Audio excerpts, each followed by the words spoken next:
बिस्मिल्लाहिर्रहमानिर्रहीम। नाज़रीन अस्सलाम वालेकुम। मैं हूं आपका मेज़बान साबिर शाकिर वफाकदार हुकूमत इस्लामाबाद से कुछ ताज़ा तरीन इत्तलाआत और खबरें आपसे शेयर करते हैं। पाकिस्तान की सियासी सूरत-ए-हाल, पाकिस्तान की सियासत में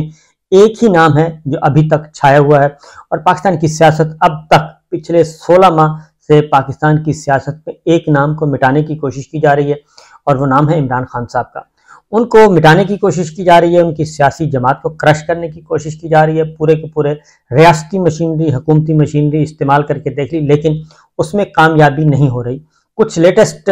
रिपोर्ट्स हैं, वो मैं आपके साथ चंद रिपोर्ट्स आपके साथ शेयर करूंगा, क्योंकि अभी भी मामलात जो हैं किसी के कंट्रोल में नहीं है। इमरान खान साहब को गैर कानूनी तौर पे, गैर आईनी तरीके से, जिस भद्दे तरीके से सजा सुनवाई गई और उनको जेल भेजा गया, पूरी दुनिया में वो कोई तस्लीम करने के लिए तैयार नहीं। लेकिन इसके बावजूद कि वो जेल में हैं, पाबंदे सलासल हैं और उनको वो बुनियादी इंसानी हकूक भी हासिल नहीं है और जेल मैनुअल के मुताबिक जो कैदी के हकूक हैं वो भी उनको नहीं दिए जा रहे, उनको वो सहूलतें नहीं दी जा रही जो कि उनकी बनती हैं। उन पे एक एक्स्ट्रा ऑर्डनरी किस्म का मावरा आइन, मावरा कानून, मावरा जेल मैनुअल उन पे सख्तियां की जा रही हैं। लेकिन इमरान खान साहब अभी तक डटे हुए हैं। कैदी नंबर 804 के नाम से उनको जाना जाता है और अटक जेल में तमाम के तमाम कैदी जो हैं, आपको मैंने बताया था कि एस्टेब्लिशमेंट होती है, कैदियों की भी एक एस्टेब्लिशमेंट होती है, जेल में भी एक एस्टेब्लिशमेंट होती है और उस एस्टेब्लिशमेंट के साथ जिसके ताल्लुकात अच्छे हों और उसकी जो सज़ा है वो बहुत अच्छी गुजरती है, इसके बावजूद कि उस पर सख्तियाँ की जाएँ। सख्तियाँ भी जो करवानी होती हैं वो भी उन्हीं के ज़रिए करवाई जाती हैं। कैदियों में ही अंदर से, कैदियों के अंदर ही मुख्तलिफ ओहदे तकसीम किए, मुख्तलिफ जिम्मेदारियाँ दी जाती हैं। तो लिहाजा इमरान खान साहब पे बहुत कुछ सख्तियाँ की जा रही हैं, जो की जा सकती हैं, जो उनके बस में नहीं वो तो नहीं, लेकिन जहाँ तक कैदियों का ताल्लुक है वो इमरान खान साहब के लिए जान निछावर करने के लिए भी हर वक्त तैयार रहते हैं। लेकिन एक और बात, सियासत पे बाद में आते हैं कि इमरान खान इतना खौफजदा ये सारे लोग हैं इमरान खान से कि उसकी तस्वीर से भी डरते हैं, उसके नाम से भी डरते हैं, उसके काम से भी डरते हैं, उसकी खबर से भी डरते हैं, उसकी जेल से भी डरते हैं, उसकी सजा से भी डरते हैं। हर यानी कि वो जहाँ जहाँ भी जाता है इनको खौफ आता है, डरते हैं ये कि पता नहीं कि इमरान खान साहब के। आपको एक अहम बात बताऊं कि इमरान खान साहब के साथ मुज़ाकरात करने की कोशिश की गई,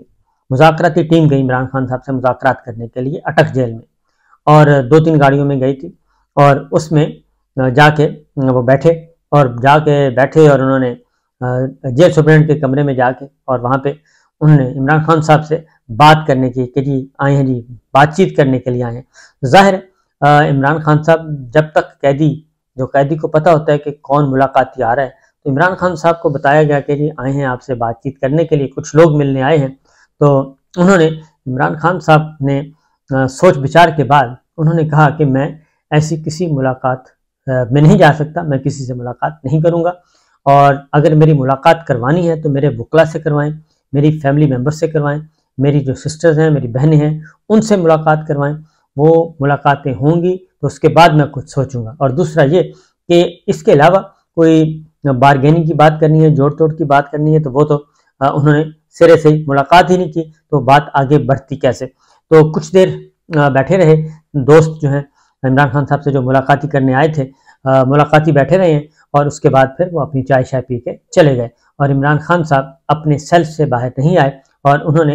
ये कहा कि जो बात भी होगी अब अदालत में होगी और वकला की मौजूदगी में होगी और मेरे फैमिली मेम्बर्स की मौजूदगी में होगी, इस तरह से कोई और बात मैं नहीं कर सकता। तो ये भी हुआ। एक और बात भी, इसके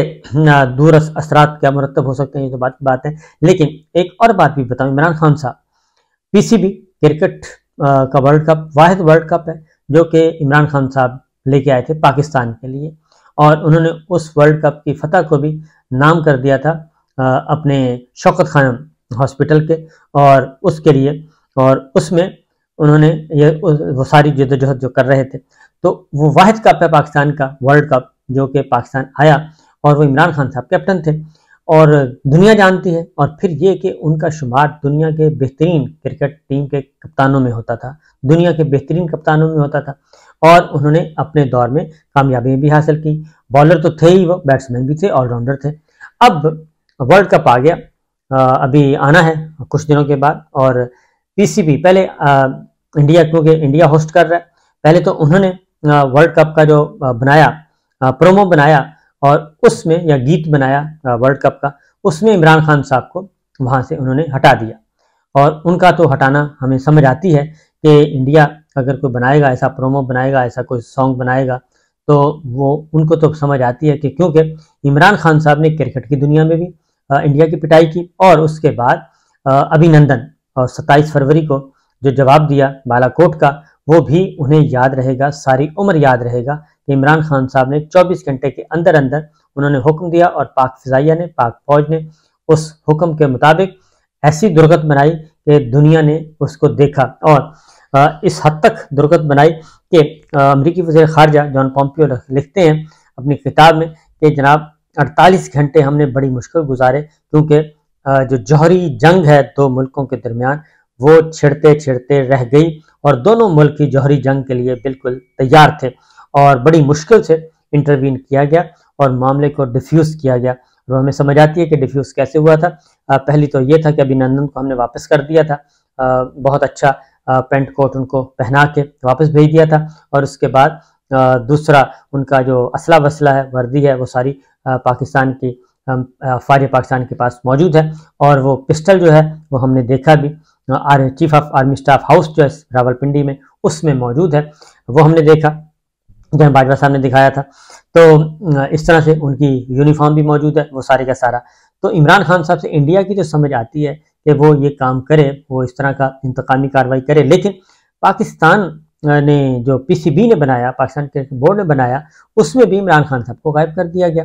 अब उस पर बहुत ज़्यादा, क्योंकि सारी तस्वीरें मौजूद हैं, जुल्फ़िकार अली भुट्टो साहब की भी मौजूद है, मोहतरमा की भी मौजूद है, सियासतदानों की मौजूद हो गई, क्रिकेट टीम के खिलाड़ियों की होगी, कप्तानों की होगी, लेकिन इमरान खान साहब की उसमें तस्वीर नहीं है, उनको गायब कर दिया। तो हो सकता है कि वर्ल्ड कप जो है पाकिस्तान ने कप्तान के बगैर जीता हो या इमरान खान के बगैर जीता हो और उनकी रूह खेली हो, सब ने गलत किया। तो बहरहाल जब ये तनकीद हुई तो उसके बाद दोबारा एक नगमा रिलीज़ हुआ और उसमें इमरान खान साहब को शामिल किया गया। तो कहने का मतलब ये है कि कहाँ कहाँ से मिटाएंगे इमरान खान को, किस किस तरीके से उनको मिटाने की कोशिश की जाएगी, क्योंकि अब तक 16 महीने हो गए हैं। जितना जुल्म करना था, मेरा ख्याल है इससे ज़्यादा जुल्म जो है वो हो नहीं सकता कि 16 महीने मुसलसल,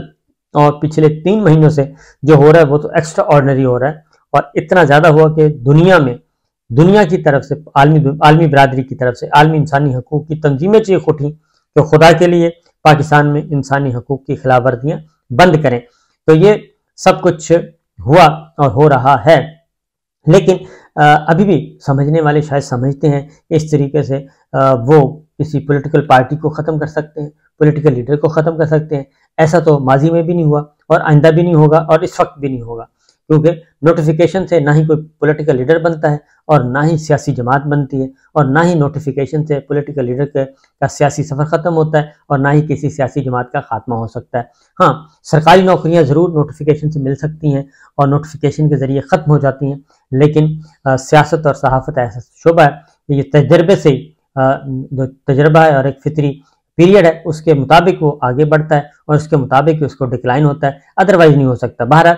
इमरान खान साहब का खौफ जो है, उनका जादू जो है वो सर चढ़ कर बोल रहा है, और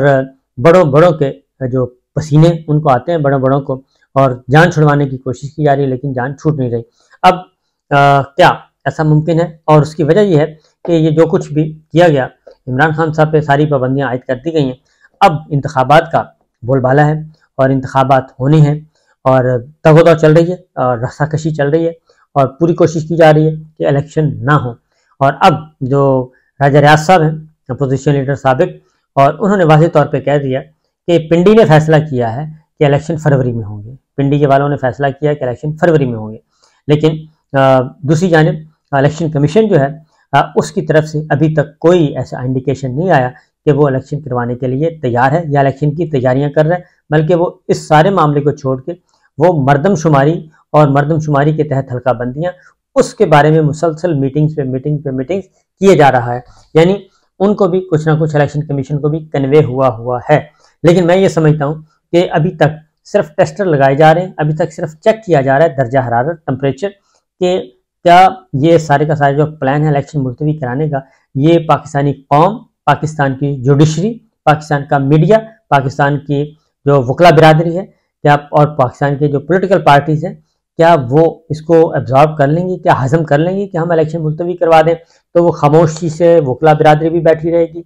और वकला बिरादरी के साथ मीडिया भी खामोश रहेगा। और अब तक तो यही प्रैक्टिकल चल रहा है कि मीडिया तो मुकम्मल तौर पे उन्होंने राम कर लिया है। मीडिया को तो मुकम्मल तौर पे एक हुक्म के जरिए अपने ताबे किया जा चुका है। मीडिया में जो रेजिस्टेंस होनी चाहिए वो तो हमें नजर नहीं आ रही, लेकिन वकला बिरादरी अभी तक डटी हुई है और वकला बिरादरी से आवाज़ें उठ रही हैं और मुसलसल उठ रही हैं। इसके बावजूद कि उनके खिलाफ मुकदमात भी कायम किए गए, लेकिन वो बदस्तूर अपनी बात पर कायम है और वो प्रेशर बढ़ा रहे हैं। चौधरी एतजाज अहसन साहब हो, सरदार लतीफ़ खोसा साहब हो, हामिद खान साहब हो, और सुप्रीम कोर्ट बार एसोसिएशन हो, Lahore high court bar association हो, इस्लामाबाद बार हो,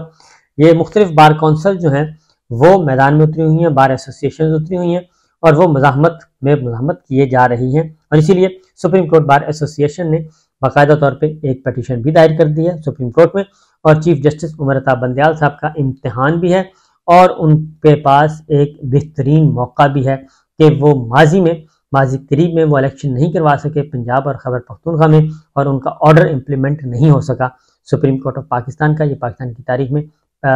पहला मौका होगा कि सुप्रीम कोर्ट एक ऑर्डर करे और उस पर अमल दरामद ना हो। अब चीफ जस्टिस उमर अता बंदयाल साहब और पूरी की पूरी जुडिशरी आला-अदलिया का इम्तहान भी है और जिम्मेदारी भी है कि वो इस वक्त इलेक्शन को पोस्टपोन ना होने दें, क्योंकि अगर इलेक्शन पोस्टपोन होते हैं, एक दफ़ा हो गए, तो फिर ये सिलसिला रुकेगा नहीं और यही इम्तिहान है। तो बहरहाल ये मुख्तलिफ मुतज़ाद इत्तलात आ रही हैं, आइंदा 2-4 दिनों में मामला क्लियर हो जाएंगे। आज भी इलेक्शन कमीशन का इजलास है और आज ही ईवान सदर में काबीना भी हल्फ उठाएगी और इस तरीके से निगरान हुकूमत का जो प्रोसेस है वो कंप्लीट हो जाएगा। फिल वक्त तो सिर्फ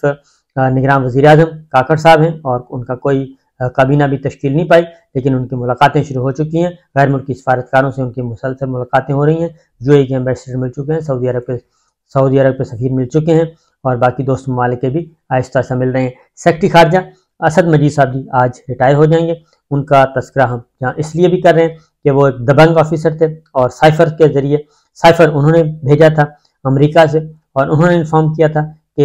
ये इमरान खान साहब को हटाने के लिए एक पहला प्लान जो है वो आ चुका है, हुक्म आ चुका है कि इनको फारिग कर दिया जाए। तो साइफर से शोहरत पाई असद मजीद साहब ने, लेकिन इस दौरान सबसे अहम बात यह है कि वो झुके नहीं, वो बिके नहीं, वो धमकियों में नहीं आए और अपनी बात पर आखिर वक्त तक कायम रहे। लिहाजा आज वो अपने ओहदे से रिटायर हो रहे हैं और ऐसे ऑफिसर जो हैं वो पाकिस्तान के लिए किसी नेमत से कम नहीं इस गए गुजरे दौर में। तो इजाज़त दीजिए, अल्लाह हाफिज़।